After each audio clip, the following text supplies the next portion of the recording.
নমস্কার, আমি অয়ন। গল্প কথায় আপনাদের সকলকে জানাই আরও একবার স্বাগত। আজকে আপনারা শুনবেন শুভজিৎ ব্যানার্জির কাহিনী কাল নিকুম্ভিলা। তবে আজকের গল্পটি শুরুর আগে যারা কুম্ভাণ্ড পিশাচ এখনো শোনেননি তারা ওই গল্পটি শুনে আসুন আগে, কারণ আজকের গল্পটি কুম্ভাণ্ড পিশাচের পরবর্তী অংশ। তাছাড়া যে সমস্ত শ্রোতা বন্ধুরা আমাদেরকে প্রথমবারের জন্য শুনছেন তাদের কাছে অনুরোধ, আমাদের গল্প ভালো লাগলে লাইক, শেয়ার, সাবস্ক্রাইব করে আমাদের পাশে থাকবেন। চলুন তবে আর দেরি না করে শুরু করা যাক শুভজিৎ ব্যানার্জির কাহিনী কাল নিকুম্ভিলা। আজকের সন্ধেটা অন্যরকম। আয়লার দাপটে গতকাল থেকেই বিদ্যুৎ সংযোগ বিপর্যস্ত। এখনো বহু জায়গায় উপড়ে পড়া গাছে যোগাযোগ ব্যবস্থাও বন্ধ। কলেজ যাওয়ার তো প্রশ্নই ওঠে না। একে মে মাস, দুর্দান্ত গরম, তাই থেকে থেকে আবার বজ্র বিদ্যুৎ সহযোগে ঝাঁপিয়ে বৃষ্টি। এর ওপর আবার স্বাভাবিক জনজীবন একেবারে স্তম্ভিত হয়ে গিয়েছে আয়লার তাণ্ডবে। ক্লাবের ঘরের চারপাশে এখনো জল জমে। বাগানেরও কয়েকটা গাছের ডাল ভেঙে ছড়িয়ে আছে এদিক ওদিক। যতটা পারা যায় সাবধানে হাত পা বাঁচিয়ে সেই বিকেল থেকে একে একে আমরা এসে পৌঁছেছি ক্লাব ঘরে। কিন্তু এখনো কাকুর দেখা নেই।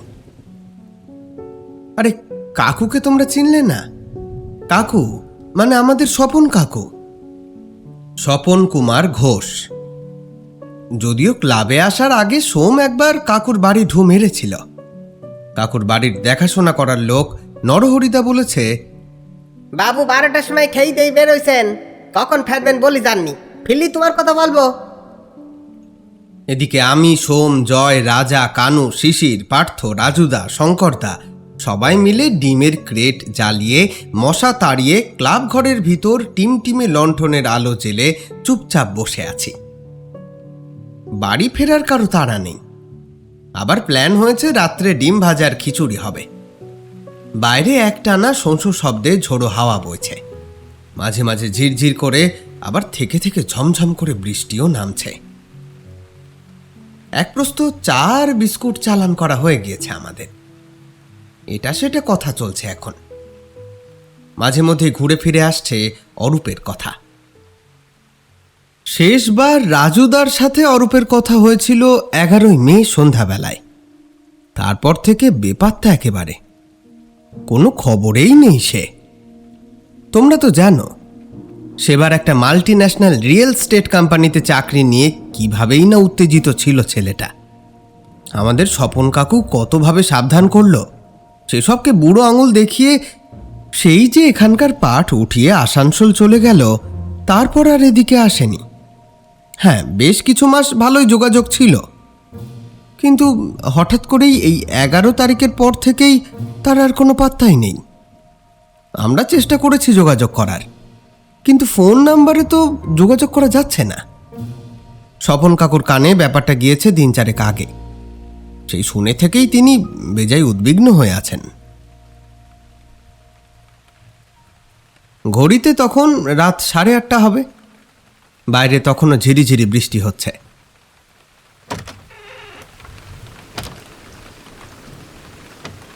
ক্লাব ঘরের দরজা ঠেলে ভেতরে ঢুকলেন স্বপন কাকু।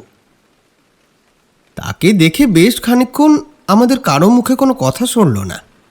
তার চোখে মুখে যে তীব্র আতঙ্কের ছাপ, তাই টিমটিমে আলোতেও স্পষ্ট বোঝা যাচ্ছে। যাবা না, এটুকু বলেই স্বপন কাকু নিজের জায়গায় গিয়ে বসলেন।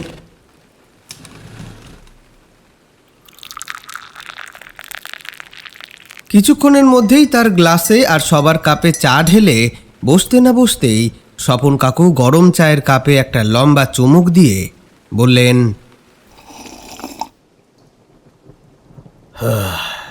অরূপকে দেখে এলাম।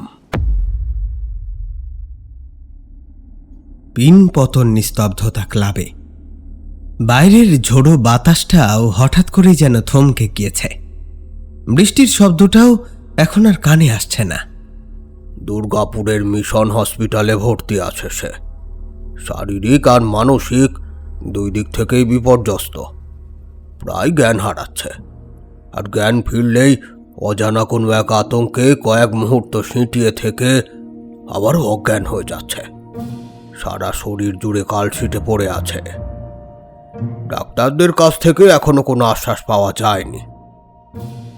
অরূপকে তো তোদের সামনেই সাবধান করেছিলাম, সেটা তো তোরা জানিস।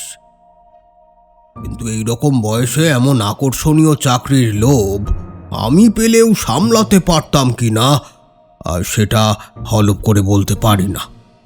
উচ্চ বেতন, তার উপর এত বড় কোম্পানির চাকরি খুব সহজে তো পাওয়া যায় না। তাই এ ব্যাপারে অরূপের কোনো দোষ দেখি না। তবে ছেলেটা একটু সাবধান হতে পারত। আমার কথাটা ওভাবে উড়িয়ে না দিলে আজ হয়তো এ সময় ওর আসতো না। যাই হোক, অরূপ একটা শিক্ষা পেল বটে। বিশেষ করে অরূপ যদি সেদিন ওই মন্ত্রপুত মাদুলিটা অন্তত ধারণ করে থাকতো, তবে বিপদ এতটা বিপর্যয়ের কারণ হতো না। আসলে প্রপার্টিটা দেখে মাথা ঘুরে গিয়েছিল অরূপের। এত বড় একটা টানা প্রপার্টি খুব একটা তো চোখে পড়ে না। বিশাল এই সম্পত্তির ওপর অন্তত 100 বিলাসবহুল বাংলো তৈরি হয়ে যাবে। অরূপের কোম্পানির প্ল্যান ছিল এই জায়গাটাকে এমনভাবে বানাবে যাতে শহরীকরণের যুগেও বিত্তশালী মানুষেরা গ্রাম্য পরিবেশের স্বাদ পেতে চড়া দামে এই প্রপার্টিতে নিজেদের বাংলো কিনে রাখে। অর্থনৈতিক পরিকল্পনা ও বাজার গবেষণা করে অনুকূল অনুমান পাওয়া মাত্রই কোম্পানির ভারতীয় অফিসের বড় কর্তারা প্রজেক্টের অনুমোদন করিয়ে নেন আমেরিকার সদর দপ্তর থেকে। শুরু হয় প্রাথমিক কাজ। বিশাল প্লট কেনা থেকে শুরু করে মানব সম্পদ জোগাড় করা, সমস্ত কিছুই 1 মাসের মধ্যে করে ফেলা হয়। অরূপ যখন চাকরিটা নিয়ে সেখানে গিয়ে পৌঁছালো, তখন সেই বিশাল জমি তেমনভাবেই পড়ে আছে। চারপাশে যেমন পাঁচিল দেওয়া ছিল ঠিক তেমনটাই। পাল্টেছে কেবল সময়, আর সময়ের সাথে সাথে দুর্বল হয়েছে সেই দেওয়ালের মজবুতি। অট্টালিকার মতো বাড়িটা বাজ পড়ে ভয়ানক ক্ষতিগ্রস্ত হয়েছিল, সেটা তো তোদের বলেইছি। সেটা আর থাকার উপযুক্ত ছিল না। অরূপকে তাই কোম্পানির তরফ থেকে থাকার জন্য একটা কোয়ার্টার দেওয়া হয় আসানসোলে। প্রথম উল্লেখযোগ্য কিছুই ঘটে না, সবকিছুই স্বাভাবিক। সন্তোষ প্রসাদ বলে একজন স্থানীয় কন্ট্রাক্টর টেন্ডার পায় এই জমি সাফ সুতরা করে ভিত কাটার। সেই সন্তোষ 100 মজুর জড়ো করে শুরু করে সাফাইয়ের কাজ। এইখানে হয় বিপত্তিটা। যেদিন কাজ শুরু করার কথা ছিল, সেদিন ভোর রাত থেকেই তুমুল ঝড় বৃষ্টি শুরু হয়। কাজ শুরুর আগেই মুলতবি হয়ে যায়। 2 দিন বাদে আবার যখন কাজ শুরু হয়, দুপুরের মধ্যেই কয়েকজন মজুর সর্বাঙ্গে তীব্র যন্ত্রণা নিয়ে হাসপাতালে ভর্তি হয়। তাদের ভেতর থেকেই 2-3 জন জানায় তারা নাকি খুব মারাত্মক কিছু একটা দেখেছে। কিন্তু সেটা যে কি, তার বর্ণনা দেওয়ার আগেই যন্ত্রণা তাদের মুখের ভাষা কেড়ে নিয়েছিল। পরের দিন বাকি মজুরদের নিয়ে কাজে লেগেছিল সন্তোষ ব্যাপারটায় বিশেষ একটা আমল দেয়নি। এত বড় একটা প্রজেক্ট এভাবে তো আর থামিয়ে দেওয়া চলে না। তাই পরের দিন বাকি মজুরদের নিয়ে কাজে লেগেছিল সন্তোষ। তবে বেলা একটু গড়াতেই বেশ কয়েকজন রক্ত বমি করতে আরম্ভ করে। একে একে সব অজ্ঞান হয়ে হাসপাতালে ভর্তি হয়। পরপর 2 দিন এই একই ঘটনার পুনরাবৃত্তি ঘটায় সন্তোষ পড়ে বিপদে। এদিকে এই অবস্থা দেখে বাকি মজুরেরাও আর কাজ করতে রাজি হয় না। বাথানগড়িয়া বা চাঁদবাঁধি গ্রাম থেকে আর একজনও মজুর সন্তোষ জোগাড় করতে পারে না। কারণ এই 3 দিনেই মুখে মুখে ছড়িয়ে পড়েছে এই ঘটনাটা। বেশি টাকার লোভ দেখিয়েও কোনো কাজ হয় না। প্রাণে বেঁচে থাকাটা টাকা উপার্জনের থেকেও বেশি গুরুত্বপূর্ণ কিনা। আরও কিছুদিন বাদে শীতলপুর ও ছোট ধেমো থেকে প্রায় 50 জন মজুর জোগাড় করে সন্তোষ আবার কাজ শুরু করে। কিন্তু এবার ফল হয় হিতে বিপরীত। এদিকে অরূপের ওপর চাপ দিতে শুরু করলো ঊর্ধ্বতন কর্তৃপক্ষ। আর সে সন্তোষকে ঠাড়ে ঠোড়ে বুঝিয়ে দিল যে কাজ শুরু না হলে তার টেন্ডার বাতিল হওয়া কেবলমাত্র সময়ের অপেক্ষা। এদিকে ততদিনে সন্তোষ প্রসাদ সমস্ত রকম চেষ্টা করে ফেলেছে। টাকার চেয়ে প্রাণের মূল্য তো বেশি, তাই সন্তোষ প্রসাদ এবার বলে বসল, যাই হয়ে যাক না কেন এই কাজ আর সে করবে না।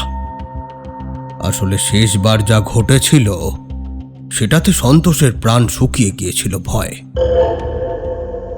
শীতলপুর ও ছোট ধেমর মজুরদের নিয়ে কাজ শুরু করার খানিক বাদেই হারু আর জগন ভাঙাচোরা অট্টালিকার উত্তর দিকের জংলা অংশটা পরিষ্কার করার কাজ করছিল।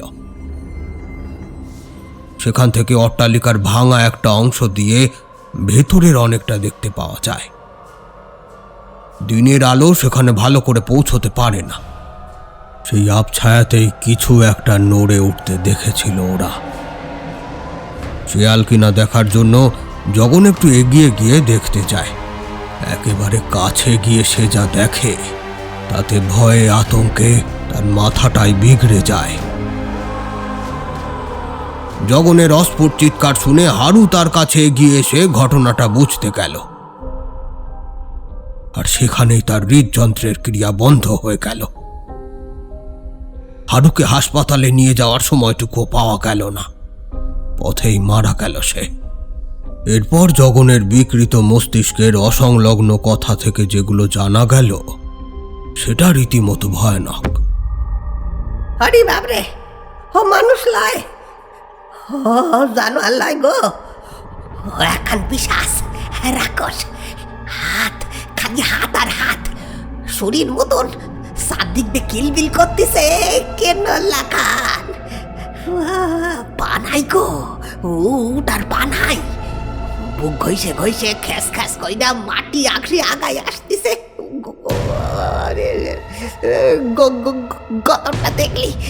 গতরটা দেখলি ওরে গা গুলাই আসে।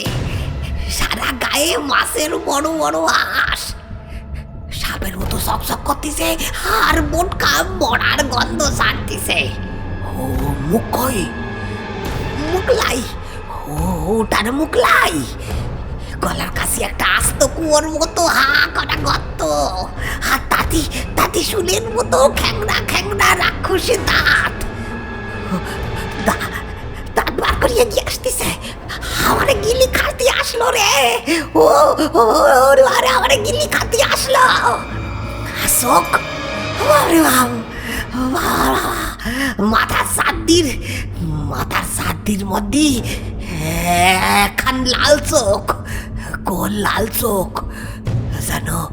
যেন জ্বলন্ত কয়লার ভাটা দগদগ করে জ্বলতেছে, আর আমার দিকে চাই আছে।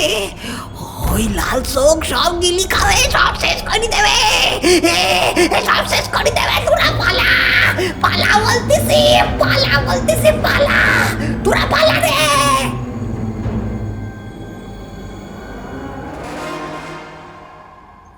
কোম্পানির কর্তৃপক্ষ কিংবা জেলা প্রশাসন এসব অলৌকিক ঘটনায় খুব একটা পাত্তা দিল না। এদিকে কাজের জন্য আর মজুর পাওয়া গেল না।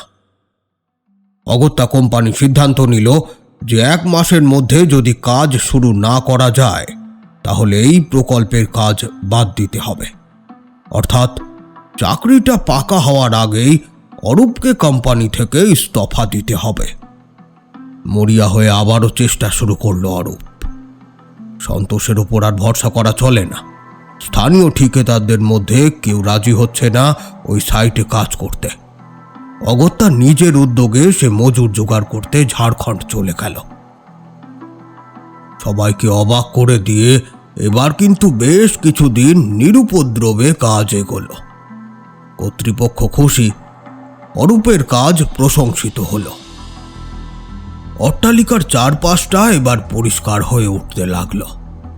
বিশাল সেই জায়গাটাকে দেখে অরূপের মনও ভালো হয়ে গেল। আত্মবিশ্বাসে তখন টকবক করে ফুটছে অরূপ। সেই অবস্থায় সে ঠিক করলো আসানসোলের সেই কোয়ার্টারে সে আর থাকবে না, এখানেই একটা ছোট্ট থাকার মতো অস্থায়ী বাড়ি বানিয়ে নেবে। কর্তৃপক্ষ অবশ্য খুব একটা আপত্তি করল না। মাইলখানেক দূরে একটা খোলা ময়দানে তাঁবু ফেলে থাকছিল ঝাড়খণ্ডের মজুররা। সেই সময় গায়ের অনেকেই বাধা দিয়েছিল অরূপকে, সাবধান করেছিল। তবু আত্মবিশ্বাসের জোরে সে সেখানেই থাকা মনস্থ করল। আসলে অলৌকিকতাকে নস্যাৎ করার নেশা তো অরূপের বরাবরই ছিল। তার সাথে যোগ দিল কৌশলী ব্যবস্থাপনা। সে নিজেই যদি সাইটে থাকে, তাহলে এর সাথে যে ভয়ঙ্কর কিংবদন্তি গড়ে উঠছে তা থেকে সবাইকে মুক্ত করা যাবে। আর এখানেই অতিরিক্ত আত্মবিশ্বাসের মাসুল দিতে হলো অরূপকে।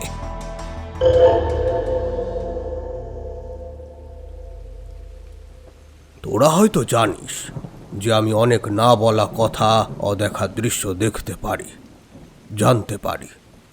ঘটনার 100% জানা যদিও আমার পক্ষে সম্ভব নয়, কারণ সেই উচ্চতর হঠযোগী আমি এখনো হতে পারিনি, আর সে যোগ্যতাও আমার নেই। তাও যতটুকু শিখতে পেরেছিলাম সেটা থেকে মূল ঘটনার উপলব্ধি করতে অসুবিধা হয় না। আর সেই কাকচক্ষু বিদ্যার জেরেই আমি এর পরের ঘটনাক্রম তোদের কাছে বর্ণনা করব। যদি অরূপ ভবিষ্যতে কথা বলার মতো অবস্থায় আসে, ঈশ্বরের কাছে অবশ্য সেটাই প্রার্থনা করি, তবে তার মুখ থেকেও শুনে দেখতে পারিস। আশা করি আমার বলা বর্ণনা সত্য বলেই প্রমাণিত হবে। পার্থ বলল, কাকু, আপনার নিজের মতো করেই বলুন না। আপনার বর্ণনা শুনে ঘটনা একেবারে চোখের সামনে দেখতে পাই। কাকু বলতে শুরু করলেন, সময়টা শরতের শেষ, শীত পড়তে এখন হপ্তা দুয়েক দেরি। অরূপের অস্থায়ী বাড়ির কাজ অনেকটাই শেষ, আর ভেঙে পড়া অট্টালিকার ধ্বংসাবশেষ পরিষ্কার করে বিশাল জমিটা সংস্করণের কাজ পুরো দমে চলছে। সিনিয়র সিভিল ইঞ্জিনিয়ার আর আর্কিটেক্টরা মাঝে মধ্যেই এসে কাজের তদারকি করে যাচ্ছেন। সেই পরিকল্পনায় মজুর সর্দারদের বুঝিয়ে দিচ্ছে অরূপ। সেদিনটা অরূপের নতুন বাড়িতে প্রথম দিন। দুপুরের খাওয়ার আগেই দিনের কাজ শেষ করে মজুররা নিজেদের তাঁবুতে ফিরে গিয়েছে। কেবল মজুর সর্দার 3 জন অরূপকে সাহায্য করতে থেকে গেল। গগন লাকড়া, মোহন লাল আর রাজ কুজ্জুর 3 জনই ঝাড়খণ্ডের মানুষ। তাদের তত্ত্বাবধানেই বাকি মিস্ত্রি কামিন মজুররা খাটেন। সেদিন কোম্পানির গাড়ি নিয়ে অরূপ আর সম্ভবত মোহনলাল আসানসোল থেকে আসবাবপত্র নিয়ে আসতে গিয়েছিল। ফিরে এসে সব গুছিয়ে নিয়ে অরূপ 3 জনকেই ছুটি দিয়ে দেয়। দুপুরের খাওয়া শেষ করে অরূপ তখন এদিক ওদিক ঘুরে বেড়াচ্ছে। পুকুর, গাছপালা সব মিলে জায়গাটা বেজায় মনোরম। বাতাসে হালকা ঠান্ডার আবেশ আছে, অথচ রোদ কিন্তু কম নেই। নিজের মনে নানা কথা ভাবতে ভাবতে কখন যে সে পুকুরের ঘাটের কাছে চলে এসেছে খেয়ালই করেনি। বিশাল বড় পুকুরটা এই কিছুদিন আগেই সংস্কার করা হয়েছে। চারপাশটা পরিষ্কার করে জংলা তুলে সাফ করা হয়েছে। শেষ দুপুরের রোদ ছড়িয়ে আছে পুকুরের জলের বুকে। হালকা তীর করে বয়ে যাওয়া ঠান্ডা বাতাসে সারা পুকুর জুড়ে জলের বুকে সুতোর মতো স্রোত খেলা করছে। জলের মধ্যে আমলকি গাছের ছায়া পড়েছে। তার নিচে দাঁড়িয়ে নিজের প্রতিচ্ছবি দেখতে গিয়েই এতদিনেই প্রথমবার চমকে উঠল অরূপ। যুক্তি, বুদ্ধি, জ্ঞান, বিজ্ঞান সব গুলিয়ে গেল অরূপের। হঠাৎ করে বুকের রক্ত যেন বরফ হয়ে গেল তার।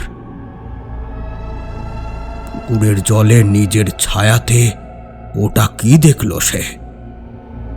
এ তো কোনো মানুষের ছায়া নয়, এমনকি এমন কোনো প্রাণী দুঃস্বপ্ন ছাড়া আর অন্য কিছুতে হতেই পারে না।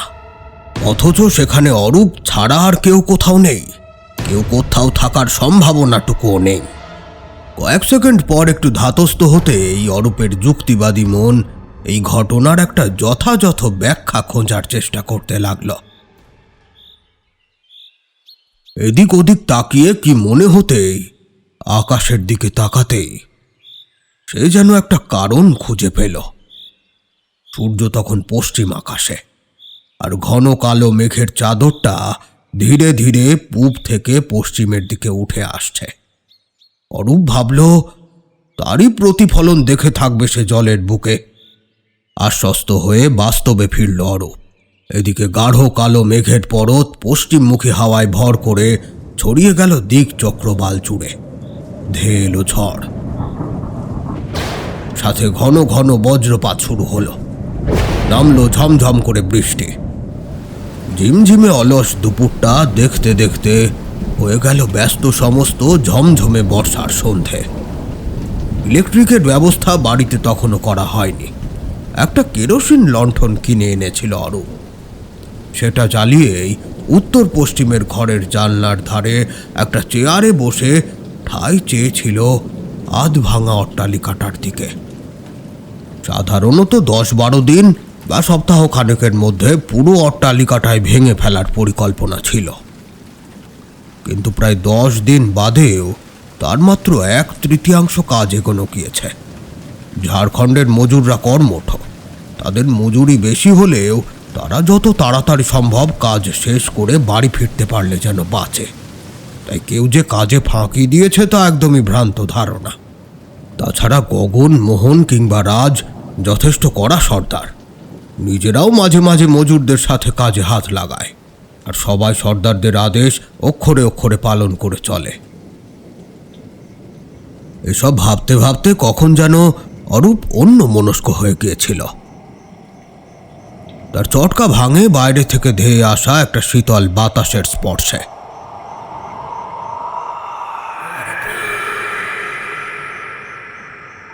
পরক্ষণে সে অনুভব করে কেবল শীতল বাতাস নয়, তাতেই ভর করে ভেসে এসেছে একটা বিষাক্ত কণ্ঠস্বর। সাপের বিষের চেয়েও বিষাক্ত, শানিত উন্মুক্ত তলোয়ারের থেকেও ধারালো, আর চিতার আগুনের থেকে উত্তপ্ত সে কণ্ঠস্বর। সে শব্দ তার কানের কাছ দিয়ে যাওয়ার সময় একটাই কথা যেন তার কানে ঢেলে দিয়ে গেল।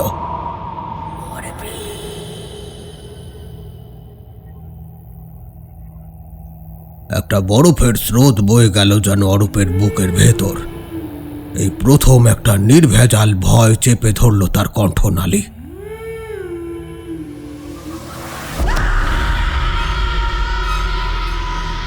তার মন যেন তার কানের কাছে মুখ এনে বলতে লাগলো, অরূপ আর নয়, এক্ষুনি কোথাও পালা। বাঁচতে চাইলে এক্ষুনি পালা। এখানে তোর চারপাশে ভয়াবহ মৃত্যু আনাগোনা করছে, পালা। তীব্র ভয়ে দিশেহারা অরূপ চেয়ার ছেড়ে ওঠার ক্ষমতাটুকু পর্যন্ত হারায়। চেয়ারের হাতলটা শক্ত করে আঁকড়ে ধরে দরদর করে ঘামতে থাকে সে। আর সেই সাথে বোঝে সেই ঘরে সে ছাড়া আরো কিছু বা কারা আছে। তাদেরকে সে দেখতে না পেলেও তারা তাকে দেখছে, নজর রাখছে তার প্রতিটা গতিবিধিতে। তাদের হাত থেকে অরূপের আর কোনো নিস্তার নেই। ঘরের ভেতরে জ্বলা কেরোসিনের আলোটায় অরূপের ছায়াটা বাম পাশের দেওয়ালে পড়ছে। কি মনে হতেই অরূপ একবার নিজের ছায়ার দিকে তাকাতে আর নিজেকে সামলাতে পারল না। জ্ঞান হারিয়ে চেয়ার থেকে এলিয়ে মেঝেতে পড়ে গেল।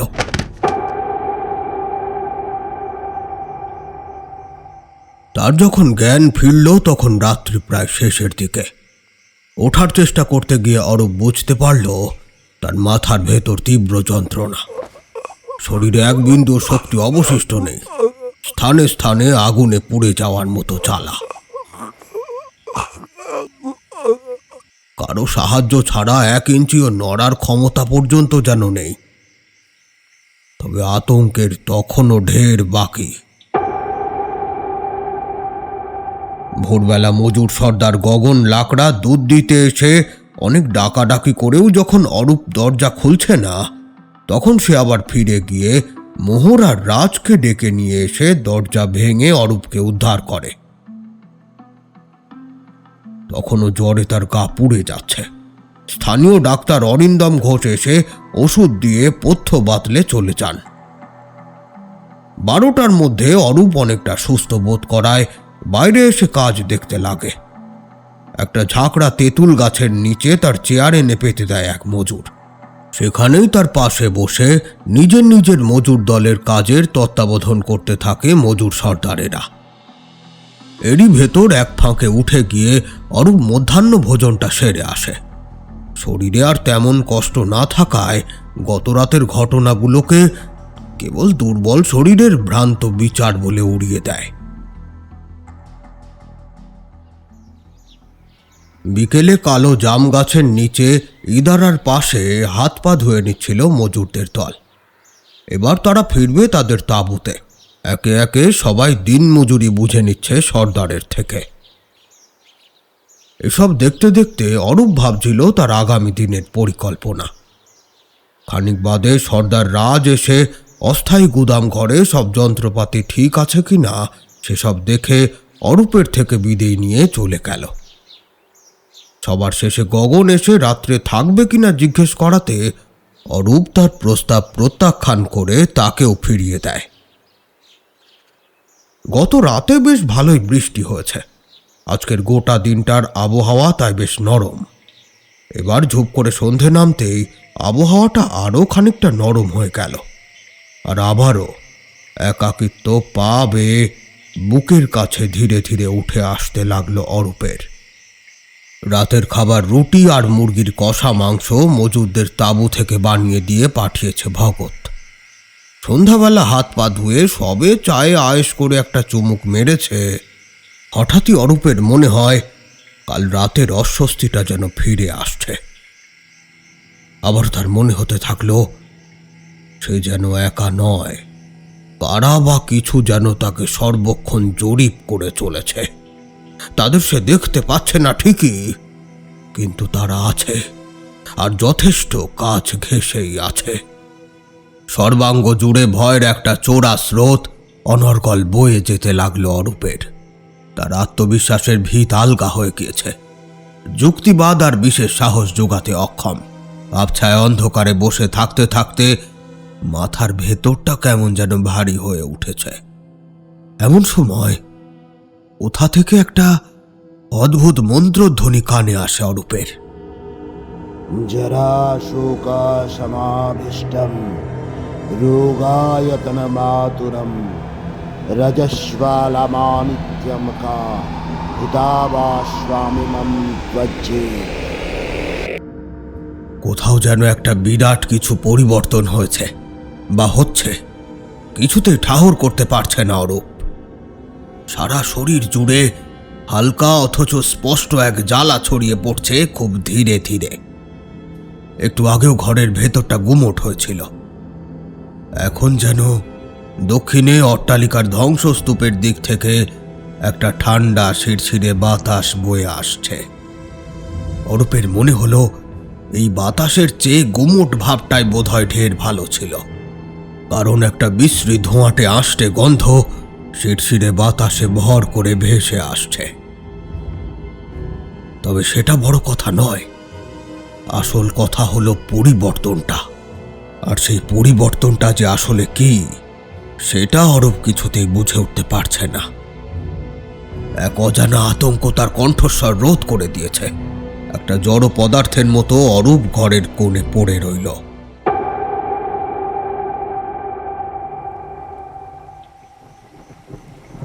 পকেট থেকে একটা 100 টাকার নোট বার করে রাজার দিকে এগিয়ে দিতে দিতে স্বপন কাকু বললেন, সবার জন্য একটু পেঁয়াজি পাস কিনা দেখতো।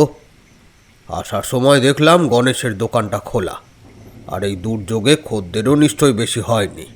ও বেচারার পেট চলবে কি করে? এত আশা নিয়েই ঝড় জলের মধ্যেও দোকান খুলেছে। যা যা দেখ।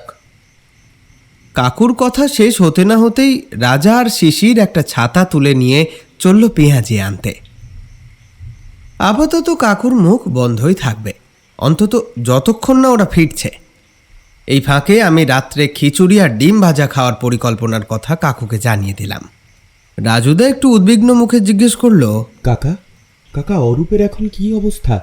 ও আছে কেমন? ডাক্তার কি বলেছেন? প্রাণ সংশয় নেই ঠিকই, তবে আনন্যাচারাল ট্রমাটাও কিভাবে ট্যাকেল করবে সেটাই পৃথিবীতে একমাত্র অরূপ ছাড়া আর কেউ বলতে পারবে না। তাছাড়া সেরে উঠতে অনেকটা সময়ও লেগে যেতে পারে। ইন্টারনাল ইনজিউরি যা ছিল তা ট্রিটমেন্ট করা হয়েছে।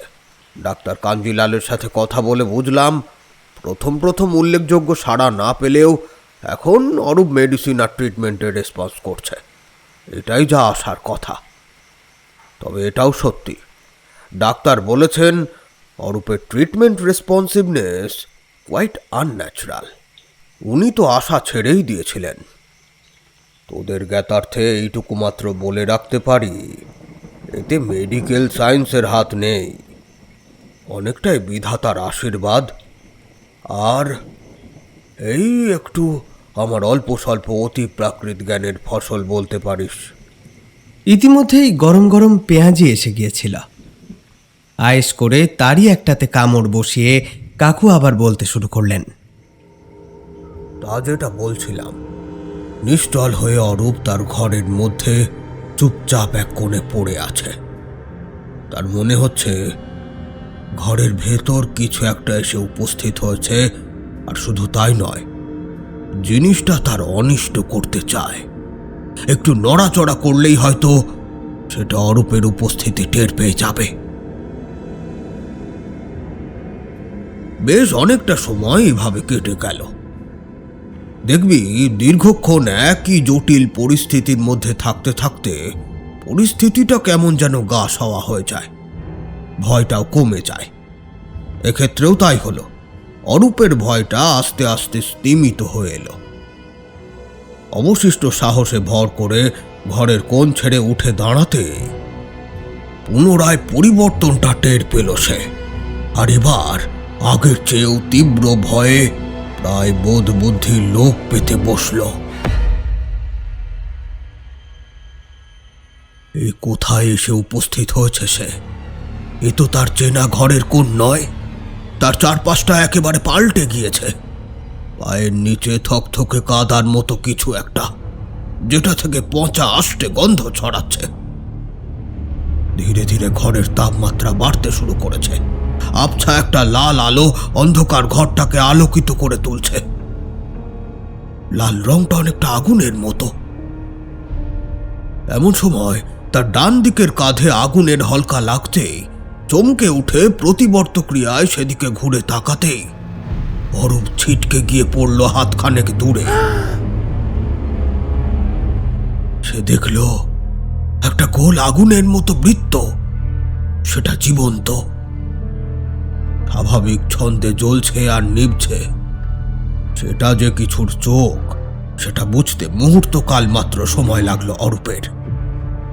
চোখটা এতটাই বড় যে তার থেকে ঠিকরে বেরোনো আলো ঘরের অন্ধকারকে তরল করে দিচ্ছে। উৎকট পচা গন্ধটা পায়ের নিচ থেকে উঠছে। ভিজে হরহরে কাদার মতো বস্তুটাকে এতক্ষণে অরূপ বুঝতে পারল সেটা আর কিছুই নয়, মানুষ তথা অন্যান্য প্রাণীদের পচা গলা মাংস, দূষিত পুঁজ ও রক্তের মিশ্রণ। জ্ঞান হারানোর ঠিক আগের মুহূর্তে অরূপ বুঝতে পারল তাকে জড়িয়ে ধরেছে 8টা মাংসল বাহু, প্রায় প্রতিটি বাহুতে অসংখ্য চোষক। এই সময় একটা কদর্য নারী মূর্তি বীভৎস কণ্ঠস্বরে তাকে বলে উঠল,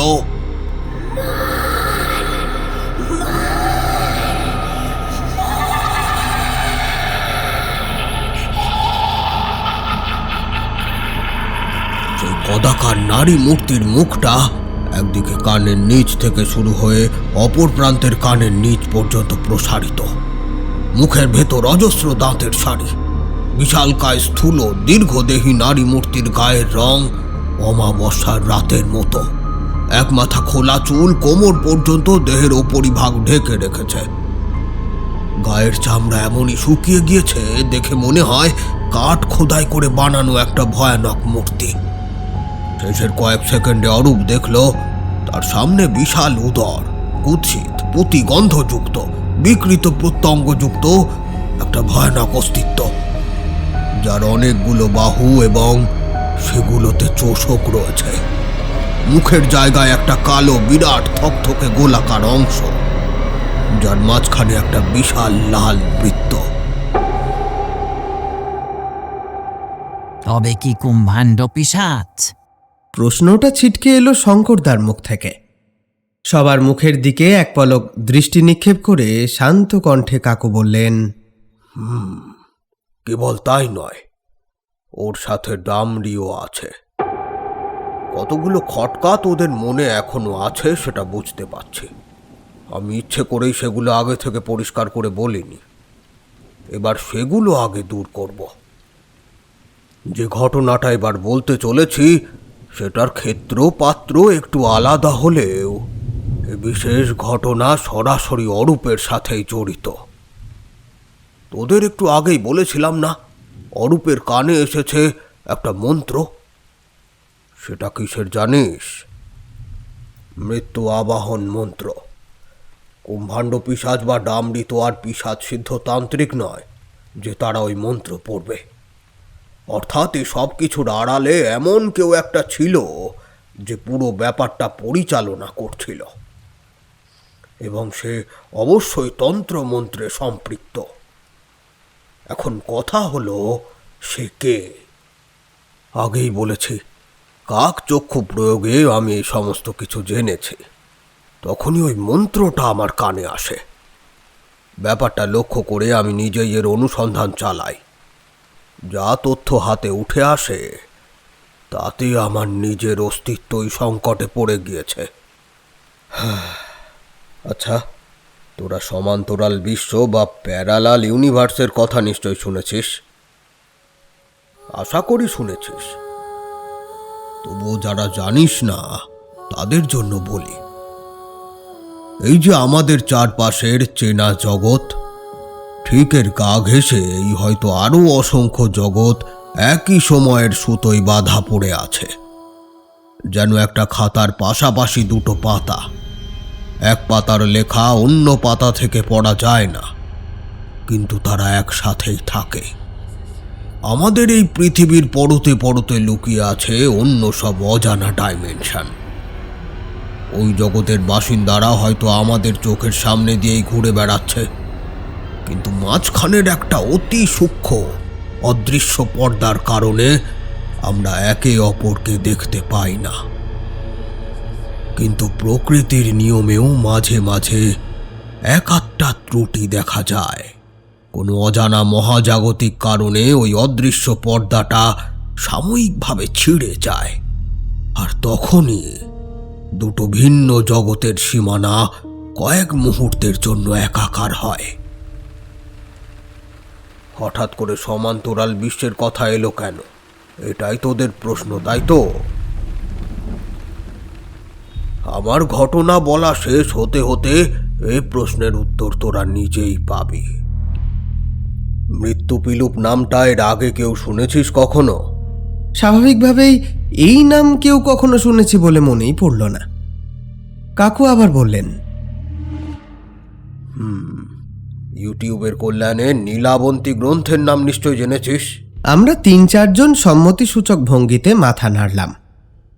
আমি বললাম, আচ্ছা কাকু, জিনিসটা সেই অভিশপ্ত পুঁথি তাই তো, যা শাপগ্রস্ত যক্ষিণী লিখেছিলেন, যেটা পড়লে হয় মানুষ মারা যাবে অথবা পাগল হয়ে যাবে, তাই না? কাকু মাথা দুলিয়ে সম্মতি জানিয়ে আবার বলতে শুরু করলেন, ঠিক ঠিক।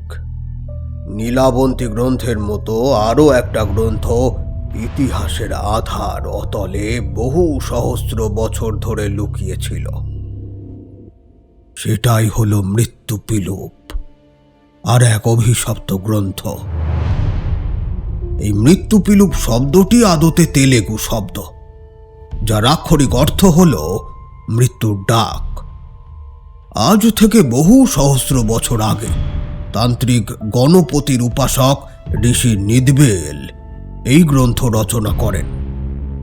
এই গ্রন্থের ছত্রে ছত্রে ধ্বংস, মৃত্যু, অভিশাপ, বিভৎসতা ও ভয়াবহ সব তান্ত্রিক ক্রিয়ার উপাসনা পদ্ধতি নিখুঁতভাবে ব্যাখ্যা সহ লেখা আছে। অদ্ভুত ব্যাপার হলো, উপাসকের ব্যক্তিগত কোনো স্বার্থসিদ্ধি বা ফল ভোগের কোনো উপায় এতে নেই। শুধুমাত্র লুপ্ত এক বিদ্যার দলিল হিসেবে এটা রচনা করা হয়েছিল। ইয়েমেনের লেখক আব্দুল আল হজরত ৮ম শতাব্দীতে নেক্রোনমিকন নামে একটা বই লিখেছিলেন, যেটার উল্লেখ আমরা H.P. লাভক্রাফটের বিভিন্ন গল্পে পাই। চতুর্থ শতাব্দীতে কোডেক্স গিগাস বলে আরও একটা বই সম্পর্কে আমরা জানতে পারি, যেটা লিখেছিলেন বোহেমিয়ার এক সাধু হারমান হারমিটাস। বইটা এখনো সুইডেনের ন্যাশনাল লাইব্রেরিতে সংরক্ষিত। আমি সচক্ষে দেখেও এসেছি। তা সে যাই হোক, তোরা কি ভাবছিস এসব শুধু আষাঢ়ে গপ্প? নয় হে নয়, তা নয়, প্রতিটাই সত্যি। এই পৃথিবীর মধ্যেই এমন সবকিছু মানব চোখের আড়ালে লুকিয়ে আছে যা সামনে এসে না পড়াই ভালো। লাভক্রাফট সাহেব তাই ইচ্ছে করেই নেক্রোনমিকানের লেখকের নামটা একটু ঘুরিয়ে এমনভাবে গুপ্ত রেখেছিলেন যাতে করে ভবিষ্যতে এই অন্ধকার জগৎকে বিব্রত করে মানুষ তার বিপদকে ত্বরান্বিত করতে না পারে। গুপ্তবিদ্যা যে চিরকাল গুপ্ত থাকবে এ তো আর দায়িত্ব নিয়ে নিশ্চিত করা যায় না, ফলে যা হবার তাই হয়। মাঝে মাঝে এমন দুর্দৈব ঘটনা ঘটতেই থাকে। আসলে জ্ঞান আর অজ্ঞানের মাঝের পর্দাটা খুবই পাতলা, কখন যে সেটা সরে যায় তার কোনো স্থিরতা নেই। তো যাই হোক, ঘটনায় ফেরা যাক। সবাই জানিস নিশ্চয়ই যে পৃথিবীতে, শুধু পৃথিবীতে কেন, গোটা ব্রহ্মাণ্ডে শক্তির বিনাশ বলে কিছু হয় না। যেটা হয় সেটা রূপান্তর। শুভ শক্তি বা অপশক্তি যাই হোক না কেন, এই নিয়মের ব্যতিক্রম নেই। তাই বজ্রপাতের সাথে সাথে কুম্ভাণ্ড পিশাচ শেষ হয়ে গেল, এই ধারণাটাই তথাকথিত জড়বিজ্ঞানের প্রাথমিক নিয়মকে অগ্রাহ্য করে, যে ভুলটা অবশ্য আমরা প্রায়শই করে থাকি। আসলে মহাশক্তিধর অপজীব কুম্ভাণ্ড পিশাচের ভয়াবহ অপশক্তি পরিবর্তিত হয়েছিল অন্য কোনো বস্তুতে। এখন সেটা কিসে পরিবর্তিত হয়েছিল তা নির্দিষ্টভাবে জানার কোনো উপায় নেই। কুম্ভাণ্ড পিশাচের নিজস্ব শক্তি তো ছিলই, সেই সাথে তার শিকার করা প্রতিটি প্রাণের ঋণাত্মক শক্তিকে নিজের মধ্যে নিমজ্জিত করে আরও ভয়ঙ্কর শক্তিধর হয়ে উঠেছিল অপজীবটি। পরিত্যক্ত সম্পত্তির কোনো এক স্থানে কোনো এক শক্তিতে রূপান্তরিত হয়ে অপেক্ষায় ছিল, আবার জেগে ওঠার অপেক্ষায় ছিল। এখন সে জিনিসটা একটা বাকলও হতে পারে, অসম্ভব কিছুই নয়। আর ডামরি, সে তো মহাডামরতন্ত্রের মহাশক্তিশালী, কিন্তু সাধারণত পিশাচ। তারা সর্বক্ষণ আমাদের চারপাশে বিচরণ করে। নিম্নতন্ত্রে দীক্ষিত তান্ত্রিকরা হামেশাই তাদের আহ্বান করে নিজেদের কার্যসিদ্ধির উদ্দেশ্যে। অর্থাৎ তার উপস্থিতি খুব একটা অবাক হওয়ার মতো ছিল না। তাছাড়া কুম্ভাণ্ড পিশাচ সেবার ডামরিকে বধ করেছিল। তারপর থেকে ডামরি যে তার শক্তির সাথেই জুড়ে যাবে সেটাই স্বাভাবিক। কিন্তু ওই মন্ত্রটা কোথা থেকে আসছে সেই নিয়ে অনুসন্ধান করতে করতে আমার চোখের সামনে একটা দৃষ্টি উন্মোচিত হলো।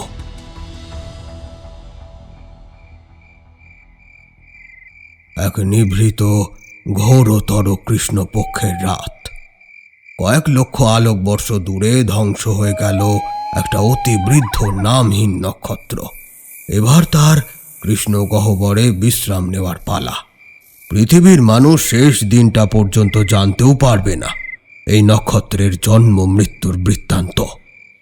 কিন্তু ঠিক সেই একই সময়ে পৃথিবীর একটি অতি ক্ষুদ্র ভগ্নাংশের কোণে একটা মৃতপ্রায় নদীর পাড়ে হতদরিদ্র এক নিঝুম শ্মশানে ঘটে চলেছে এক ঘটনা। এত রাতেও যেন সে স্থান জেগে আছে। এক বুক ভয়ে বোবা হয়ে সে কেবল প্রত্যক্ষ করার তাগিদে জেগে রয়েছে মাত্র। খয়াটে মরার খুলিতে রক্তচন্দন, চিতার ছাই, মেটে সিঁদুর ও দেশি মদের মিশ্রণ লেপে এক অগ্নিকুণ্ডের ধুনির সামনে রক্ত বস্ত্রে সজ্জিত এক প্রাজ্ঞ বৃদ্ধ অপেক্ষা করছেন। তার পক্ষে এই খুলিটা জোগাড় করা খুব একটা সহজ ছিল না। 31 বছরের মানসিক ভারসাম্যহীন, ভবঘুরে, সংসার পরিত্যাগী, স্বাভাবিক কারণে মৃত এমন এক যুবকের বৃষ্টিতে বা ঝড়ে নিভে যাওয়া অসমাপ্ত চিতা থেকে তুলে আনা সব দেহকে ভক্তি ভরে স্নান করিয়ে সর্বাঙ্গে হরিতকী ও অশ্বগন্ধার নির্যাস, মধু, দুগ্ধ, গব্যঘৃত, মেটে সিঁদুর ও মৃতভোজী পশুর রক্তে সিঞ্চিত শ্মশানের মৃত্তিকা লেপন করে দেবীকে উৎসর্গ করতে হবে। কোন দেবী সেটা পরে বলছি। এরপর দেবী ভোগ গ্রহণ করা হয়ে গেলে পূজিত খানার এক কোপে বলি দেওয়া সব দেহের থেকে সংগৃহীত হয় এই খুলি। খুলি তো জোগাড় হয়েছে, তবু অপেক্ষার যেন শেষ নেই। আর তার সাথে বেড়েই চলেছে মনের ভেতর উথাল পাথাল। আজ এই 50 বিপল সময়কাল অতিবাহিত হয়ে গেলে তার জীবদ্দশায় আর দ্বিতীয়বার আসবে না।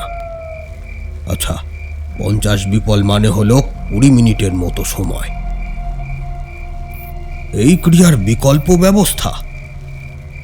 না না না, আর ভাবতে পারলেন না প্রাজ্ঞ সাধক। সেই ব্যবস্থা যে এত সহজ নয়, অতীব ভয়াবহ। ওদিকে ধীর পায়ে এই গহীন রাতের আধার সরিয়ে শ্মশানের চাপা গাছের পাশ কাটিয়ে এগিয়ে এলেন আর এক বৃদ্ধ। 70 ঊর্ধ্ব লম্বা ছিপছিপে গড়নের সেই বৃদ্ধ এসে বসলেন প্রাজ্ঞ সাধকের ঠিক উল্টো দিকে, জ্বলন্ত চিতাটাকে বাম দিকে রেখে। অগ্নিকুণ্ডের অপর পারে সাধকের মুখের ওপর থেকে দুশ্চিন্তার কালো মেঘ তখনও নামমাত্র সরেনি। চিন্তিত মুখে আবারও আকাশের দিকে চাইলেন প্রথম বৃদ্ধ। তার দৃষ্টিকে অনুসরণ করলেন দ্বিতীয় বৃদ্ধ। আকাশের মুখ ভার করে ঝুলে রয়েছে অকাল বর্ষণের গুমোট কালো মেঘ। অপ্রত্যাশিত, অবাঞ্ছিত, অযাচিত। আকাশের মতি গতি তো ভালো ঠেকছে না হে ভৈরব। এবার নিস্তব্ধতা ভেঙে প্রথম কথা বললেন দ্বিতীয় বৃদ্ধ। না বন্ধু, সময় যে প্রায় ফুরিয়ে এলো। হাতের সময় আর প্রায় নেই বললেই চলে।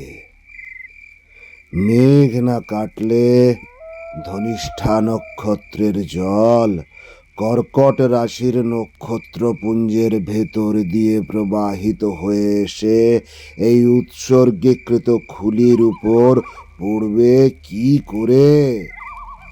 আর তা না পড়লে আমার প্রত্যাশিত আচার ক্রিয়া শুরু করা যে একেবারেই অসম্ভব।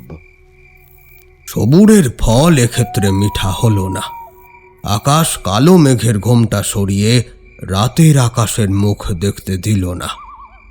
50 বিপলের ঝুড়িতে রইল পড়ে আড়াই, মানে সাকুল্যে একটি মাত্র মিনিট।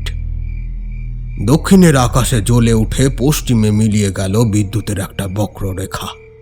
আর সেই সাথে দূর মাদলের ছন্দে একটা যেন তাচ্ছিল্য ছুঁড়ে দিয়ে গেল প্রকৃতি। মাথা নিচু করে কিছুক্ষণ নিথরভাবে বসে রইলেন প্রথম প্রাজ্ঞ বৃদ্ধ।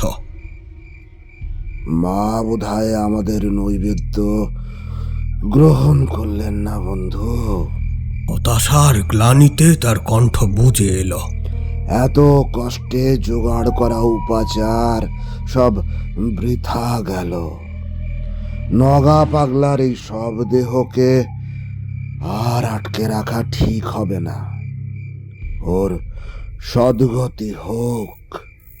অতঃপর সাষ্টাঙ্গে অর্ধদগ্ধ উন্মাদের মুন্ডহীন সবকে প্রণাম করে তিনি কুশের আসন পরিত্যাগ করতেই যাবেন, এমন সময় দ্বিতীয় বৃদ্ধ বলে উঠলেন, তিষ্ট ভৈরব, তিষ্ট। ফিরে যাওয়ার পথ আমাদের আর নেই। চমকে উঠলেন প্রথম সাধক। তিনি জানেন তার বন্ধু কিসের ইঙ্গিত দিচ্ছেন। তার মানে তুমি কি সেই বৈকল্পিক মার্গের কথা বলছো? হে তো অসম্ভব। সে যে আত্মাঘাতী বিরাচার। পারতে তোমাকে হবে। ভুলে যেও না, অন্য পারে যে যুবকটি মৃত্যুর প্রহার গুনছে সে কেবল একটি সাধারণ প্রাণ নয়, সেই সমগ্র সৃষ্টির অনাগত ভবিষ্যতের প্রতিভূ। আজ আমরা হার মানলে ওই পারের জগৎ যে ধ্বংস হয়ে যাবে। কিন্তু কিন্তু তার জন্য তোমায়। দ্বিতীয় বৃদ্ধ তার প্রাণাধিক প্রিয় বাল্য বন্ধু। এ কাজে প্রাজ্ঞ সাধকের পক্ষে সম্মতি দেওয়া কখনোই সম্ভব নয়। কি কুক্ষণে যে তিনি এই মহাবিপদের কথা বন্ধুর সাথে আলোচনা করতে গিয়েছিলেন কে জানে। আজ সেই কথাটা মনে পড়লে নিজেকে বারবার ধিক্কার দিতে ইচ্ছে হয় তার।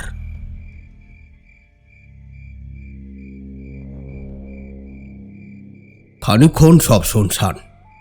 প্রকৃতির নিজস্ব শব্দগুলো একে অপরের পিঠে চেপে জাগ্রত করে রেখেছে তৎকালীন বর্তমানকে। চিতার শেষ ছাইটুকু হাওয়ার বুকে ভর দিয়ে প্রায় মজে যাওয়া নদীর ঘোলা চলে গিয়ে পড়ল। একটা ডাহুক শিশু ঘুম ভেঙে উঠে মাকে ডেকে উঠল উদাস স্বরে। চাঁপা গাছের পাতারা মৃদু স্বরে কম্পন তুলছে অবহেলায় বয়ে চলা বাতাসে। মেঘের ঘোমটা সরিয়ে একে একে উঁকি দিচ্ছে উত্তর ভাদ্রপদ সপ্তর্ষি কালপুরুষ। দীর্ঘক্ষণ ধরে দুই বৃদ্ধ যুক্তি করার পর এক অমোঘ সিদ্ধান্তে উপনীত হলেন। আবার জ্বালানো হলো নিভে যাওয়া হোমের অগ্নিকুণ্ড। শুরু হলো বৈকল্পিক আচার বিচার, নিজস্ব প্রাণের বিনিময়ে মহাজাগতিক শক্তির আবাহন। অন্য পারে হয়তো অনেক দূরে কোথাও এক যুবক অপেক্ষা করে আছে একটি মাত্র সাহায্যের। দেরি যে হয়েছে সেটা দুইজনেই বুঝেছেন। তাই আর কাল বিলম্ব না করে তারা দুই বন্ধু শুরু করলেন সেই দুর্গম বিকল্প পথের সাধনা। মন্ত্রোচ্চারণের সাথে সাথে নিজ দেহ থেকে রক্ত তর্পণ চলতে লাগল। দুই বৃদ্ধের চোখে মুখে গভীর আত্মপ্রত্যয়। যাই হয়ে যাক, অটল সংকল্প থেকে আজ তাদের কেউ পিছে টানতে পারবেন না। এ সাধনা শুধুমাত্র অন্য পারের একটি প্রাণের নয়, সমগ্র প্রাণীকুলের প্রতিভু সেই একটি যুবকের প্রাণ। তাই তাকে বাঁচাতে এই সাধনা তাদেরকে করতেই হতো, না হলে যে ভবিষ্যৎ প্রজন্ম রসাতলে যাবে। শরীরের শেষ রক্তবিন্দুটুকু নিঃস্বার্থে তর্পণ করে জীবনের ওপারে ততক্ষণে পাড়ি জমিয়েছেন দ্বিতীয় বৃদ্ধ। কাগজের মতো ফ্যাকাশে শুষ্ক দেহটার মাথার কাছে বসে আছে শ্মশান জাগা পিশাচের দল। তবু তারা উল্লাসে ফেটে পড়ছে না, হিংস্র উন্মত্ততায় ছিঁড়ে খুঁড়ে খাচ্ছে না সেই দেহ। বরং বৃদ্ধের শুকনো মুখের শেষ বেলার তৃপ্তির হাসির দিকে আগুন রাঙা চোখে চেয়ে তারা যেন বিভোর। আজ তারাই সব দেহকে পাহারা দিচ্ছে অন্য মৃতভোজী প্রাণীদের হাত থেকে। স্বার্থত্যাগী মানুষটার সৎকার আর সদ্গতি হোক, সুস্থভাবে পরপারে যাত্রা করুক মানুষটা, এটাই যেন তাদেরও প্রার্থনা। এসব দেখে কৈলাসে স্বয়ং ভূতনাথ নীরবে হাসলেন মা পার্বতীর দিকে চেয়ে। জরা সুখা সমাভিষ্টম রোগায়তন মাতুরম রজস্বলামানিত্যম কা ভূতাবাস্ত্রাননম তচ্ছে। এই অমোঘ শেষ মন্ত্র উচ্চারিত হওয়ার সাথে সাথেই লুটিয়ে পড়লেন প্রথম প্রাজ্ঞ বৃদ্ধ সাধক। নিঃশব্দ হাহাকারে জেগে থাকা এক করাল রাত্রি প্রত্যক্ষ করল শুভ আর অশুভের এক অভাবনীয় দ্বন্দ্ব। হাঁকিনি ডাকিনি প্রেত পিশাচের দল নীরবে পাহারা দিতে লাগলো সেই দুই বৃদ্ধের মৃতদেহ।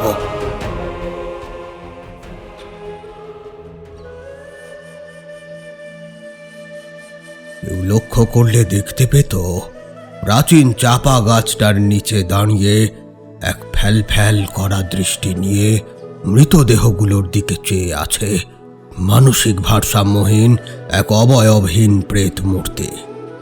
সেই নগা পাগলা, যার মৃতদেহ তারা ব্যবহার করেছিলেন তাদের তান্ত্রিক প্রক্রিয়াতে। শেষ বিদায় বেলায় সাষ্টাঙ্গে প্রণিপাত হয়ে সেই পাগলের আত্মার কাছেই তো ক্ষমা চেয়ে গিয়েছেন ওই মহান বীরাচারী সাধক। অবশেষে রাত পেরিয়ে ব্রহ্ম মুহূর্তের আলো ফুটল। কাজল ডোম তার ছেলেকে সাথে নিয়ে 3টি চিতা সাজালো শ্মশানের পবিত্র মাটিতে। আবার খানিকক্ষণ নীরবতা। ঝড়ের বেগ কমে আবার বৃষ্টির বেগ বাড়ল। সবাই এক দৃষ্টে স্বপন কাকুর দিকে চেয়ে। তোর যেন আর সইছে না কারোর। মিনিট তিনেক এভাবে চুপচাপ বসে থাকার পর কাকু এবার বলতে শুরু করলেন। অরূপ যে মৃত্যু আবাহন মন্ত্রটা শুনেছিল, সেটা এসেছিল গাঙ্গুতিয়ার 4 মাইল উত্তরে এক পরিত্যক্ত শ্মশান থেকে। আর কণ্ঠস্বরটা কার ছিল জানিস? স্বপন কুমার ঘোষের বাল্যবন্ধু, প্রাণের মানুষ, সেই প্রাজ্ঞ সাধকের। সব চুপচাপ। ঘরের ভেতর একটা পিন পড়লেও যেন সবাই শুনতে পাবে। বাইরের ঝোড়ো বাতাসের সনসন শব্দ যেন ক্লাবের দরজার বাইরে স্থির হয়ে দাঁড়িয়ে গিয়েছে। ওরাও হতবাক। আধ খাওয়া পেঁয়াজিটা পর্যন্ত খোলা মুখের সামনে গিয়ে স্থির হয়ে গিয়েছে। আমরা সকলে বিস্ফারিত নেত্রে চেয়ে আছি আমাদের স্বপন কাকুর দিকে। হ্যাঁ হ্যাঁ, ঠিকই শুনছিস তোরা। তোদের স্বপন কাকুরে। ফর্সা রং, উচ্চতা 5 ফুট 8 ইঞ্চি, ওজন 66 কেজি, চোখে -4 পাওয়ারের বাইফোকাল চশমা, অবসরপ্রাপ্ত রেলওয়ে অফিসার। আর সাথে ছিলেন তার প্রাণপ্রিয় হরিহর আত্মা বন্ধু, বিরাচারী সন্ন্যাসী আত্মদীপ। একটু আগে তোদেরকে সমান্তরাল বিশ্বের কথা বললাম না? এটা হলো সেই বিশ্বের ঘটনা। এই জগতের স্বপন কুমার ঘোষ ও তার বাল্যবন্ধু সাধক আত্মদীপের প্রতিবিম্ব একই সাথে সমান্তরাল বিশ্বেও বর্তমান। সেই সমান্তরাল জগতের মানুষ দুটি নিজের সর্বস্ব দিয়ে ইহ জগতের অরূপের প্রাণ রক্ষা করার জন্য রক্ত তর্পণের মাধ্যমে কুম্ভাণ্ড পিশাচ আর ডামরি পিশাচিনীকে তুষ্ট করার অভিপ্রায়ে এক ভয়াবহ প্রচেষ্টায় লিপ্ত ছিলেন। কাল নিকুম্ভিলা যজ্ঞ। দেবী কাল নিকুম্ভিলা হলেন পিশাচ যোনির একমাত্র নিয়ন্ত্রণকারিণী, দশানন রাবণের কুলদেবী। হয় প্রায় এক অসম্ভব তান্ত্রিক প্রক্রিয়া, অথবা সংকল্পকারীর আত্মত্যাগের মাধ্যমে তাকে তুষ্ট করা সম্ভব। আর এই দেবীর উপাসনা পদ্ধতি লিখিত আছে মৃত্যুপিলুপ গ্রন্থে। না, সে গ্রন্থ আমার কাছে নেই। হয়তো এ বিশ্বে কোথাও ফিজিক্যালি তার কোনো অস্তিত্বও নেই, কিন্তু সমান্তরাল জগতে কি আছে আর কি নেই তা আমাদের অজ্ঞাত। সমান্তরাল জগতের আমি এই জগতের অরূপের প্রাণ রক্ষার তাগিদে সেই উপাসনার সিদ্ধান্ত নিয়েছিলাম আত্মবলিদানের মাধ্যমে। হ্যাঁ হে বালকগণ, সমান্তরাল বিশ্বে স্বপন কুমার ঘোষ আর জীবিত নেই। আর সমান্তরাল বিশ্ব এই জগতের থেকে মোটামুটি 4 বছর এগিয়ে। অর্থাৎ ইহ জগতের স্বপন ঘোষের আয়ু আর মাত্র 4 বছর মোটামুটি। অরূপ সেই মৃত্যু আবাহন মন্ত্র শুনতে পেয়েছিল, কারণ তার প্রাণ বাঁচাতে নিজের শরীরে মৃত্যুকে আহ্বান করেছিল পরজগতের স্বপন ঘোষ আর তার পরম প্রিয় বাল্য বন্ধু। আমাদের বুকটা হু হু করে উঠল। না, সমান্তরাল বিশ্ব ব্যাপারটাকে এখনো আমরা সকলে মন থেকে মেনে নিইনি। যা দেখা যায় না তাকে মানতে সময় লাগে, এ ব্যাপারটাও তাই। তাও সমান্তরাল বিশ্ব বলে যদি কিছু থেকে থাকে, তবে সেখানে আমাদের চোখের সামনে বসে থাকা এই মানুষটার কোনো অস্তিত্ব নেই। যদি সমান্তরাল বিশ্ব হয়ও, এমন পরোপকারী সংবেদনশীল মানুষ সেখান থেকে মুছে গিয়েছে। বিষয়টা হজম করা সত্যিই কঠিন হলেও মন যেন এত যুক্তিতর্ক মানে না। চোখের কোণটা ভিজে ভিজে লাগছে, তবে সেটা জলীয় বাতাসের জন্য হতে পারে, কিংবা অন্য কোনো কারণে। শুধু আমি নই, তাকিয়ে দেখলাম প্রত্যেকের অবস্থায় আমার মতো। অজাতশত্রু মানুষটা আমাদের মতো নিতান্ত সাধারণ মানুষের জন্য নিজের জীবনের আহুতি দিয়ে গেলেন। চাপা কষ্টটা ক্রমেই বুকের ভেতরটায় মোচড় দিয়ে উঠছিল।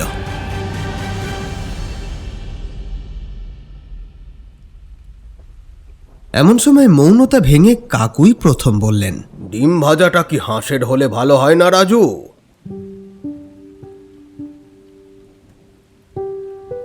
ভাঙা ভাঙা কণ্ঠস্বরে রাজুদা বলল, আনছি কাকা।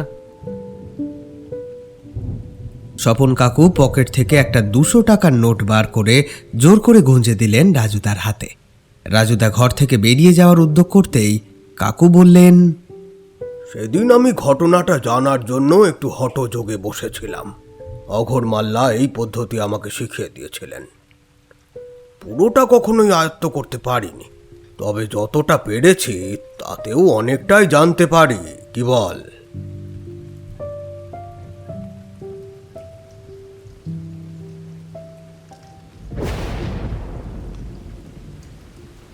বাইরে তখন দুর্যোগের রাত।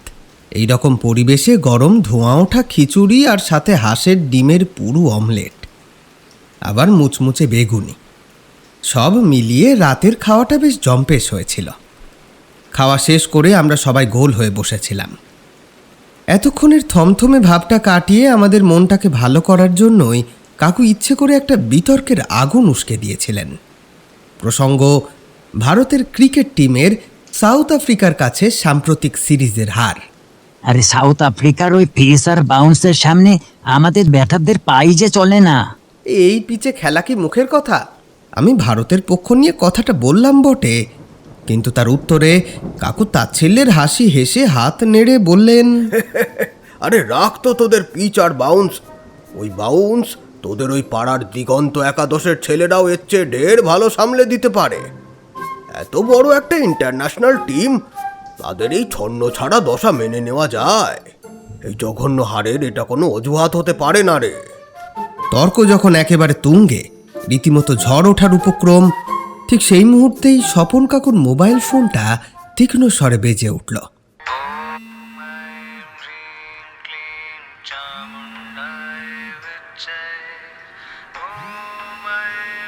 আমরা সবাই একটু চুপ করে গেলাম।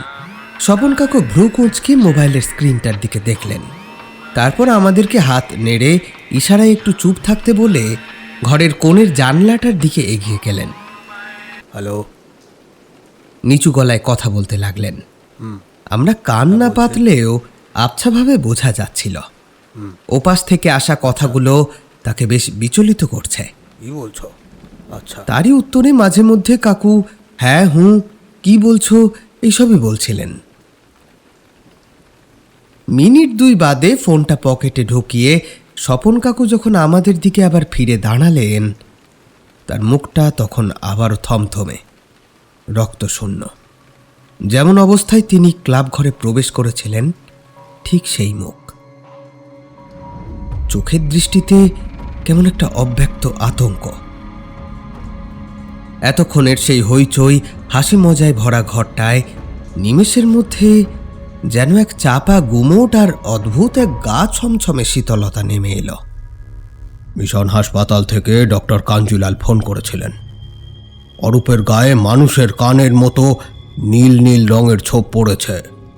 সারা শরীর থেকে কেমন একটা গন্ধ ছাড়ছে নাকি। শঙ্কর, গাড়িটা বের কর, আমার সাথে চল। এক্ষুনি একবার দুর্গাপুর যেতে হবে। এত রাতে একা গাড়ি চালাতে অসুবিধা হয় আমার। আমরাও যাব কাকু।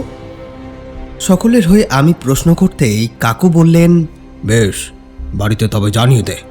সবাই যে যার বাড়িতে ফোন করে জানিয়ে দিয়ে কাকুর কেনা নতুন ইনোভা ক্রিস্টার ভেতরে গিয়ে উঠলাম। আপনারা শুনছিলেন শুভজিৎ ব্যানার্জির কাহিনী কাল নিকুম্ভিলা। গল্পটি কেমন লাগলো কমেন্ট সেকশনে জানাতে কিন্তু ভুলবেন না।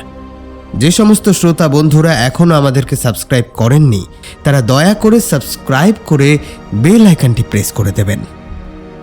আজকের মতো সময় এখানে শেষ হচ্ছে, তবে খুব শীঘ্রই আবার হাজির হব হাড় হিম করা কোনো গল্প নিয়ে। ততক্ষণ সুস্থ থাকুন, শুনতে থাকুন গল্প কথা।